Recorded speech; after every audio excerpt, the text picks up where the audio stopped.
Today on Peachy Book Storytime, please enjoy this reading of The Lion, the Witch, and the Wardrobe, Chapter 11, Aslan is Nearer, read by Peachy T.O.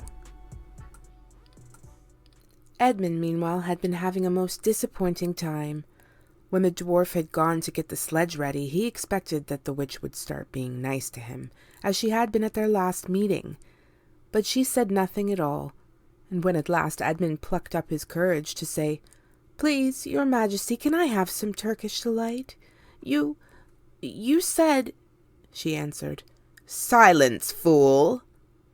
Then she appeared to change her mind and said, as if to herself, "And yet it will not do to have the brat fainting on the way," and once more clapped her hands. Another dwarf appeared. "Bring the human creature food and drink," she said. The dwarf went away and presently returned bringing an iron bowl with some water in it and an iron plate with a hunk of dry bread on it.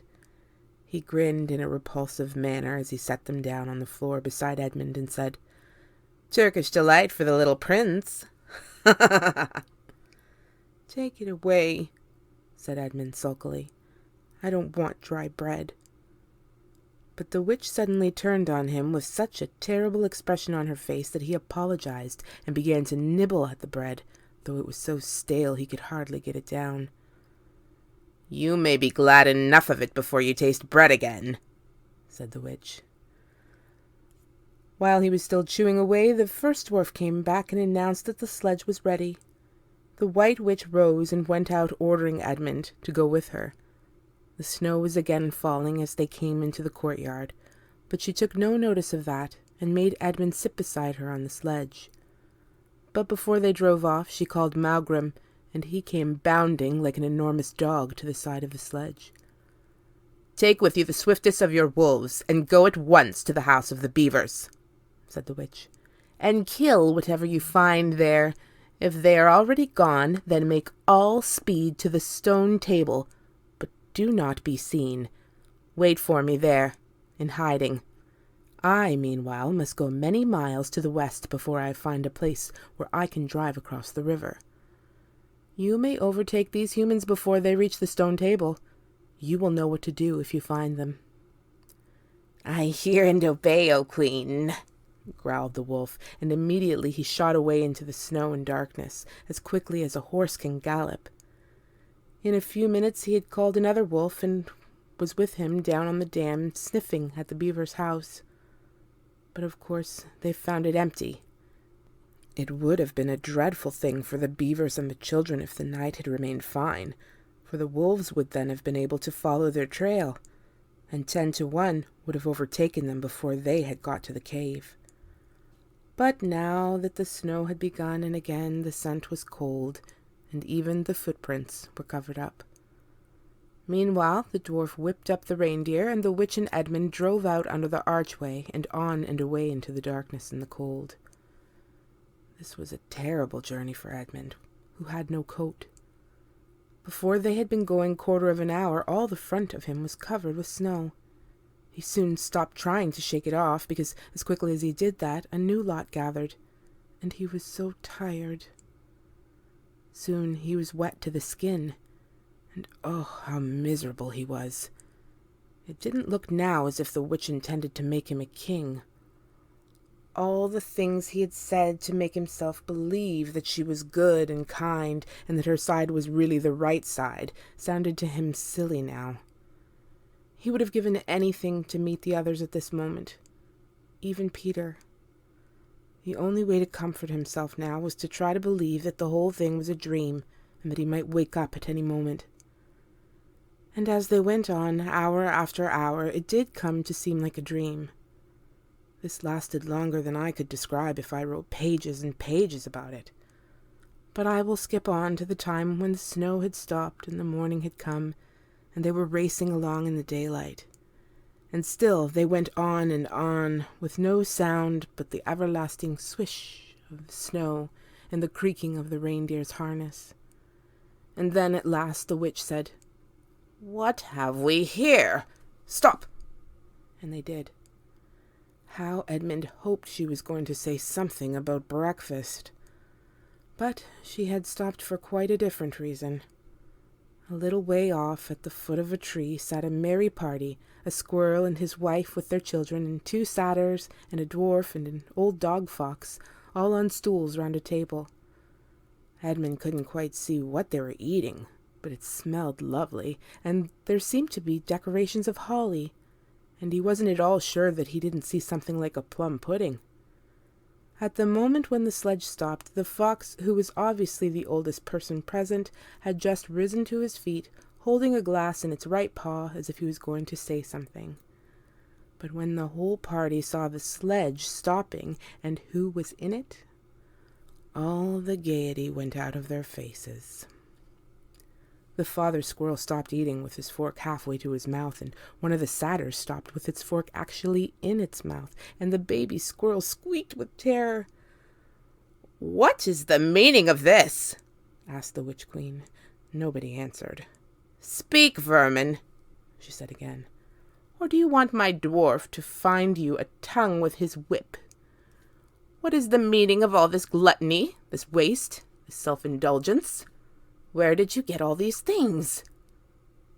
"Please, your majesty," said the fox, "we were given them, and if I might make so bold as to drink your majesty's very good health—" "Who gave them to you?"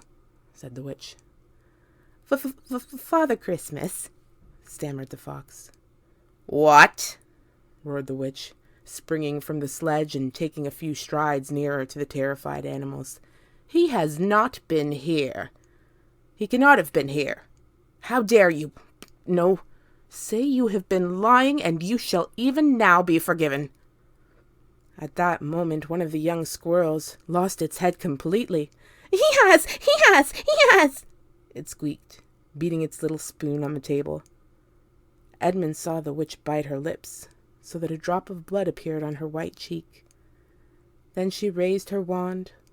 "Oh, don't, please don't!" shouted Edmund. But even while he was shouting, she had waved her wand, and instantly, where the merry party had been, there were only statues of creatures, one with its stone fork fixed forever halfway to its stone mouth, seated round a stone table, on which there were stone plates and a stone plum pudding. "As for you," said the witch, giving Edmund a stunning blow on the face as she remounted the sledge, "let that teach you to ask favor for spies and traitors. Drive on!" And Edmund, for the first time in this story, felt sorry for someone besides himself. It seemed so pitiful to think of those little stone figures sitting there all the silent days and all the dark nights, year after year, till the moss grew on them, and at last even their faces crumbled away.